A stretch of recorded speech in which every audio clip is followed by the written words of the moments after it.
మన ప్రభు అయిన యేసుక్రీస్తు పరిశుద్ధ నామములో ఈ పాడ్కాస్ట్ ద్వారా వాక్యాన్ని వింటున్న ప్రతి వారికి నా హృదయపూర్వకమైనటువంటి వందనాలు. దినవృత్తాంతముల 2వ గ్రంథం 26వ అధ్యాయము 5వ వచనం చివరి మాట.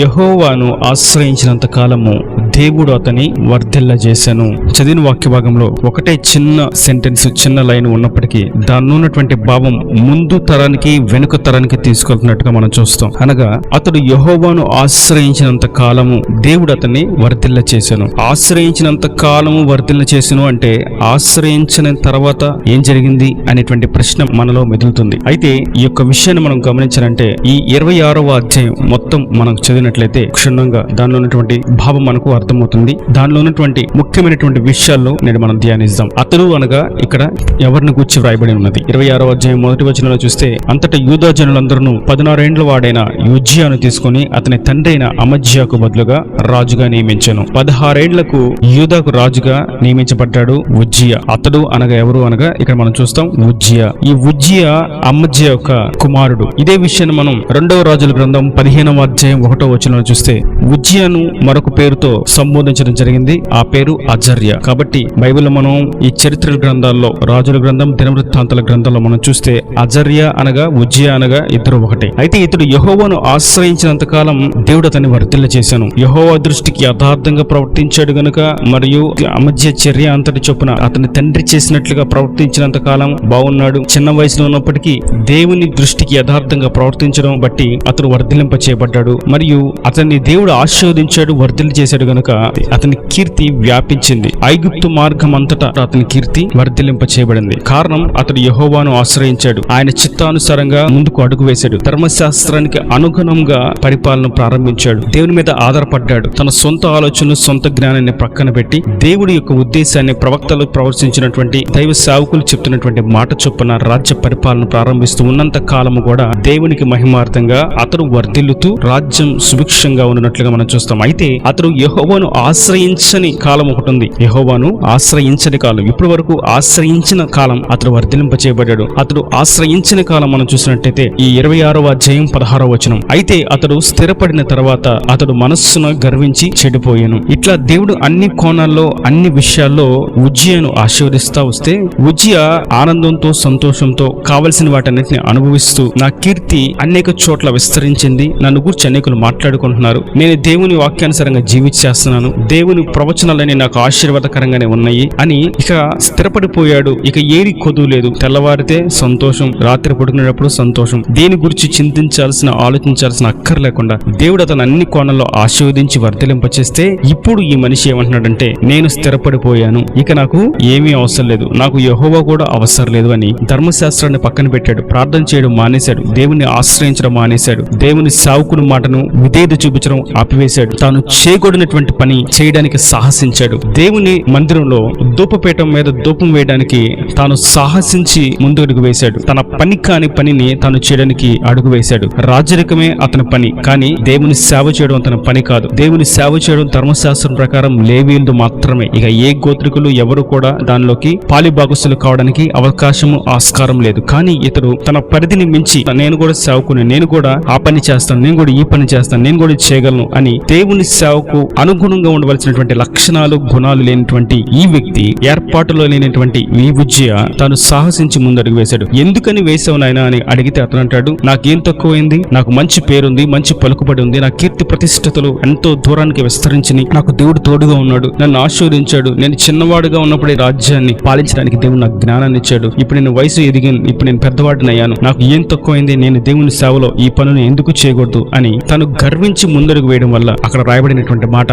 అతడు స్థిరపడిన తర్వాత, స్థిరపడక ముందేమో అతనికి అన్ని బాగుగా అర్థమైంది. తన స్థాయి ఏంటి, తన పరిధి ఏంటి, దేవుడు అంటే ఏంటి, దేవుని మాట అంటే ఏంటి, దేవుని సేవకుడు అంటే ఏంటి అనేటువంటి ఒక పరిధి ఉంది. తను రాజుగా ఉంటే ఎలా ఉండాలి, దేవుని చిత్తాన్ని ఎలాగా గమనించాలి, ఈ పరిధి అంతా బాగుంది. పాపముని ఎలా రానివ్వకుండా జాగ్రత్తగా ఉండాలి, ప్రాకారాలు ఎలాగా ఎత్తు చేయాలి, ఎలాగ దిట్టపరచాలి అనేటువంటి విషయంలో జాగ్రత్తగానే అడుగు వేశాడు. కానీ అతడు స్థిరపడిపోయిన తర్వాత ఇక యుద్ధాలు లేకుండా, శత్రువులు లేకుండా, సంతోషంగా సమాధానంగా దేశంలో జనులందరికీ కావాల్సిన వాటన్నింటిని సమకూర్చిన తర్వాత ఇప్పుడు స్థిరపడి అతడి గురించి రాయబడినటువంటి మాట, అతడు స్థిరపడి మనస్సు చెడిపోయింది. దేవుని మీద నుండి ఆనుకోవడం, దేవుని మీద ఆశ్రయం కలిగి ఉండడం అనేటువంటి విషయాన్ని పూర్తిగా విడిచిపెట్టి దేవునికి ఆయాసకరంగా జీవించడం ప్రారంభించాడు. మరియు ఇటువంటి భయంకరమైనటువంటి దుస్థితిలో ఉన్నటువంటి ఉజ్జియాకి ఏం జరిగింది అనేటువంటి విషయాన్ని మనం చూస్తే 19వ వచనం, ఉజ్జియా ధూపము వేయుటకు దుప్పార్తిని చేత పట్టుకుని రౌద్రుడై యాజకుల మీద కోపము చూపెను. యెహోవా మందిరంలో ధూపపీఠము ప్రక్కన అతడు ఉండగా యాజకులు చూచూనే ఉన్నప్పుడు అతని నొసట కుష్ఠరోగము పుట్టెను. దేవుని చిత్తం లేకుండా, దేవుని అభిషేకం లేకుండా, దేవుని ఆలోచన లేకుండా చేయకూడనటువంటి అతి శ్రేష్టమైనటువంటి విషయాలను, విభాగాలను పట్టుకోవాలని చేయాలనేటువంటి తాపత్రయం ఉజ్జియాలు ఎప్పుడైతే కలిగి దాన్ని ప్రయత్నం చేశాడో యాజకులు చెప్పారు, దేవుని సేవకులు, నాయనా ఇది నీ పని కాదు, నువ్వు చేయకూడదు, తప్పు అని. ఆ మాట చెప్పగానే అతనికి కోపం వచ్చింది. కోపం వచ్చి సేవకుని మీదకి తిరుగుబాటు చేశాడు, రౌద్రుడయ్యాడు. వెంటనే అతనికి కలిగింది ఏంటంటే కుష్ఠరోగం కలిగింది. అది కూడా తన నొసటన కలిగింది. చూస్తూ ఉండగానే కుష్ఠరోగం అతని నొసటన కలిగింది. పాత నిబంధన ప్రకారం కుష్ఠరోగం అనేది చాలా భయంకరమైనటువంటి రోగం, అతి అసహ్యమైన హేయమైనటువంటి రోగము. ఆ రోగం వచ్చిన వాళ్ళని ఎవ్వరూ కూడా ఊరిలో ఉండనిచ్చేవారు కాదు. ఊరి బయటే వారి యొక్క జీవనం. ఇక వారు ఇంట్లో కానీ ఆ ఊరిలో కానీ రావడానికి అవకాశం, ఆస్కారం వారికి లేదు. వారు వెలివేయబడిన వారిగా మనం చూస్తాం. అయితే ఇటువంటి రోగం అతనికి తటస్థించడానికి, అతను పొందుకోవడానికి గల కారణం, స్థిరపరచబడినంత వరకు బాగున్నాడు, స్థిరపరచబడిన తర్వాత అతడు చెడిపోయాడు. ఇదే రోగంతో అతడు ఉన్నప్పుడు రోగం వచ్చిన వెంటనే ఏం చేయాలంటే దేవుని అడగాలి, ప్రభా నా తప్పైపోయింది, నన్ను క్షమించు అని ఉజ్జియా అడిగినట్లయితే చాలా బాగుండే మాట. కానీ ఉజ్జియా కోపంతో రౌద్రుడై కుష్టు వచ్చిన సంగతి తెలుసుకొని కోపంతో రౌద్రుడై బయటకు వచ్చాడు. అదే కుష్టు రోగంతో అతడు మరణించాడు. రాజైన ఉజ్జియా తన మరణ దినం వరకు కుష్ఠిరోగి అయి ఉండెను. కుష్ఠిరోగి అయి యెహోవా మందిరంలోకి పోకుండా ప్రత్యేకింపబడిన గనుక అతడు ప్రత్యేకంగా ఒక ఇంటిలో నివసించుచుండెను. చూసారా, అతడు ఏ ఇంట్లోకి వెళ్ళడానికి, ఏ గృహంలోకి వెళ్ళడానికి, దేవుని సన్నిధిలోకి రావడానికి, ఆలయానికి రావడానికి కూడా అర్హత కోల్పోయిన వాడిగా ఒక గదిలో ఉండిపోయాడు. కుష్ఠరోగం వచ్చిన వాడిని ఎవరు తాకకూడదు, అది అంటురోగము అని ఆ కుష్ఠరోగం వచ్చిన వ్యక్తిని విడిగా ఒక గదిలో పెట్టి ఉంచారు. ఆ ప్రాంతంలోనే అలాగే జీవితాన్ని కొనసాగించి కన్ను మూశాడు. కాబట్టి ఈ ఉజ్జియా అనేటువంటి చరిత్ర ద్వారా మనం తెలుసుకోవాల్సింది, మనం దేవుణ్ణి ఆశ్రయించినంత కాలం, దేవుడి మీద ఆనుకున్నంత కాలం దేవుడు ఆశీర్వదిస్తాడు. అది నిశ్చయం, ఎంతో నిశ్చయం. అయితే దేవుడు స్థిరపరిచిన తర్వాత, దేవుడు అన్ని ఆశీర్వాదాలు ఇచ్చిన తర్వాత మనస్సు చెడి దేవుడి మీద ఆనుకోకుండా అస్థిరత్వానికి సాతానుడికి అవకాశం ఇస్తే వారి జీవితం పతనా స్థాయికి వెళ్తుందనేటువంటి వాస్తవం మరి నిశ్చయం. దేవుని ఏర్పాట్లు లేకుండా, దేవుని చిత్తం కాకుండా ఏ పని చేయడానికి అర్హత లేదు. అది ఆరాధనే గాని, వాక్య ఉపదేశమే గాని, ప్రార్థించడమే గాని, చేతులుంచి ప్రార్థించడమే గాని, ఇంకా దేవుని నామం నిమిత్తం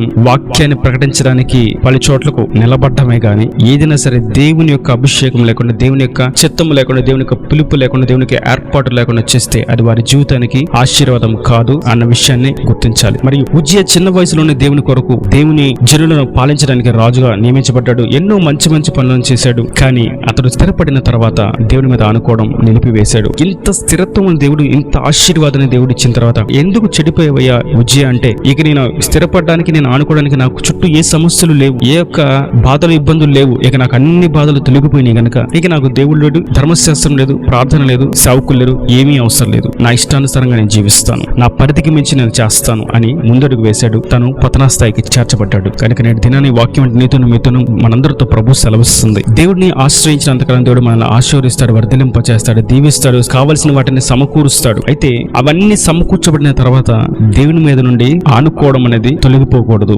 దేవుని ఆశ్రయించడం ఆగిపోకూడదు. మందిరాన్ని మానకూడదు, ప్రార్థన మానకూడదు. స్థిరపరచబడిన తర్వాత, పెళ్ళైన తర్వాత, పిల్లలు పుట్టిన తర్వాత, ఇల్లు కట్టుకున్న తర్వాత, ఉద్యోగం వచ్చిన తర్వాత, వ్యాపారం ఆశీర్వదించబడిన తర్వాత మందిరాలు మానేయడం, దేవునికి ప్రార్థించడం మానేయడం, సాక్ష్యాలు చెప్పడం మానేవేయడం, దేవుని సన్నిధిలో కనిపించడం మానేవేయడం, సేవకులకు కనిపించడం మానేవేయడం, ఇటువంటి వాటిని దూరంగా పెట్టి దేవుణ్ణి ఆశ్రయించాలి. మొట్టమొదటి స్థానం ప్రభువుది. ప్రభు స్థానాన్ని దొంగిలిస్తే ఉజ్జియా ఎంత వెలుగుగా ఒక మెరుపు మెరిసినప్పటికీ చివరికి తాను పతనా స్థాయికి చేర్చబడ్డాడు. దేవుణ్ణి ఆశ్రయిస్తే దేవుడు జ్ఞానం ఇస్తాడు, ఆశీర్వదిస్తాడు, కీర్తిని వ్యాపింపచేస్తాడు, స్థిరపరుస్తాడు. కానీ దేవుని ఆశ్రయించకుండా నిలిచిపోతే దేవుని యొద్ద నుండి రావాల్సినటువంటి ఆశీర్వాదాలు ఆగిపోయి సాతాను యొద్ద నుండి రావాల్సినటువంటి శాపాలు, సాతాను తంత్రాలు వారిలో చొరబడతాయి, వారిని తలక్రిందులుగా చేస్తాయి. కనుక ఉజ్జియాలో ఉన్నటువంటి ఇటువంటి భక్తిహీనమైనటువంటి క్రియను విడిచిపెట్టి దేవుడు అనుమతిస్తున్నటువంటి శోధనలోను, శ్రమలోను మనం వాటిని ఎదుర్కొంటూ వాటిని దేవుడు ఎందుకు అనుమతించాడు అనేటువంటి విషయాన్ని మనం గమనించాలి. పౌలు అనేటువంటి భక్తుడు క్రొత్త నిబంధనలో తన కంటికి సమస్య, దాని విషయమై ప్రభువా నాకు ఈ సమస్య, నీకు సరిగా చూడలేకపోతున్నాను, సరిగా నడవలేకపోతున్నాను, నాలో ఉన్నటువంటి ఈ శరీర బలహీనత నుంచి విడిపించు, నా దృష్టిని స్వస్థపరచు అని అడిగితే ప్రభు అంటున్నారు, నీవు ఆ దృష్టి లోపం, నీ కంటిలో ఆ యొక్క బలహీనత, ముళ్ళు ఉండడం నాకు ఉపయోగార్థం, అది నీకు మంచిది కూడా. నా కృప అక్కడ నీకు సమృద్ధిగా అందుతుంది కనుక ఆ ముళ్ళు అలా ఉండనివ్వు పౌలు, నీకేమడ్డు అని అంటున్నాడు దేవుడు. ఎందుకంటే ఆ ముళ్ళు చెడిపోతే, ముళ్ళు పోతే అతడు కూడా అన్ని కోణాలు ఆశీర్వదించబడిన వాడుగా, దేవుని ఆత్మతో పరిపూర్ణంగా నింపబడి సంపూర్ణంగా మార్చబడి మనసునందు గర్విస్తాడేమో, దేవుని మీద ఆశ్రయించడం ఆపివేస్తాడేమో అని దేవుడు ఆ ముళ్ళును పౌలులో ఉండనిచ్చాడు. కనుక కష్టాలు, శ్రమలు, బాధలు, ఇబ్బందులు వచ్చినప్పుడు వాటిలో మనం నేర్చుకోవాల్సినటువంటి పాఠం, దానిలో దేవుడి మీద ఆనుకోవడం అనేటువంటి విషయాలు మనం నేర్చుకుని ఉద్యోగాలే స్థిరపరచబడి చెడిపోయేదానికంటే కూడా శ్రమలు, శోధనలు, ఇబ్బందులు దేవుని మీద ఆనుకొని దేవుని చిత్తాన్ని చేస్తూ దేవుని రాజ్యానికి వారసులం అవ్వడం అనేది, దేవుని యొక్క నిత్య రాజ్యంలో స్థిరపరచబడడం అనేది చాలా ప్రాముఖ్యమైనటువంటి విషయం. అట్టి ఆశీర్వాదాలతో, అట్టి దేవుని దీవెనలతో, దేవుని ఆలోచనలతో సమస్తము ఎరుగుతూ జయిస్తూ దేవుని ఆశీర్వాదాలు మీ మీద నిండాలుగా కుమరించబడిన కాక, చీన దేవుని మాటలు ప్రతి వాని హృదయంలో నీరు కట్టి ఫలింపచేయను గాక. ఆమెన్. God bless you. తలలో వంచి కళ్ళు మూసేటైతే మీ కొరకు చిన్న ప్రార్థన. ప్రేమ స్వరూపి కరుణ కటాక్షంగా తండ్రి, నా ప్రభావి పూర్ణ కృపలో భద్రపరిచి వాక్యాన్ని ప్రతికబట్టి మీ జ్ఞాపకం చేసుకోండి, ఆశీర్వదించండి. ఉజ్జయ మతి చెడించి తండ్రి స్థిరపరచబడిన తర్వాత నేను విసర్జించాడు కనుక అతడు విసర్జించబడ్డాడు. అతడు రోగి అట్టి స్థితిలోని సమాధి చేయబడ్డాడు కనుక ఉజ్జయని ఆశీర్వదించిన నీవు అతడు త్రోవ తప్పితే అతనికి శిక్ష కూడా విధించే శక్తి గలవాడవని మీరు తెలియజేసినందుకు స్తోత్రం తండ్రి. ఉజ్జయ వంటి స్వభావం, భక్తిహీనత ఏ బిడ్డలో లేక నీ మీద ఆనుకొని అంతవరకు ఎన్ని కష్టాలైన, సుఖాలైన, బాధలైన, ఇబ్బందులైన, సంతోషమైన, దుఃఖమైన ఏదైనప్పటికీ నీ మీద ఆనుకొని స్థిరంగా ఆత్మీయాత్రలో ముందుకు సాగుటకు సహాయం అనుగురించి ప్రతి బిడ్డ నిండాలుగా దీవించి సమస్త కొదవులను తీసివేసి సమృద్ధిని దయచేసి అక్కడ రాజ్యాన్ని సిద్ధపరచమని, నీవు నిర్ణయించినటువంటి రాజ్య పాలనలో అస్థిరంగా ఉన్నటువంటి వ్యక్తిని మీరు తీసివేసి అతనికి మారుగాను మరొక వ్యక్తిని మీరు నిలబెట్టిన నీకు స్తోత్రాలు. ఇంకా నువ్వు మేఘాల పెండ్లకు మాడుకోవచ్చినప్పుడు ఎదుర్కొనే శక్తిని, యోగ్యతను, అర్హతను ప్రతి వారికి దయచేయమని నీకే మహిమకంత ప్రభావాలు అర్పిస్తూ పరిశుద్ధనాన్ని ప్రార్థించి వేడుకుంటున్నాను తండ్రి. ఆమెన్. ఆమెన్.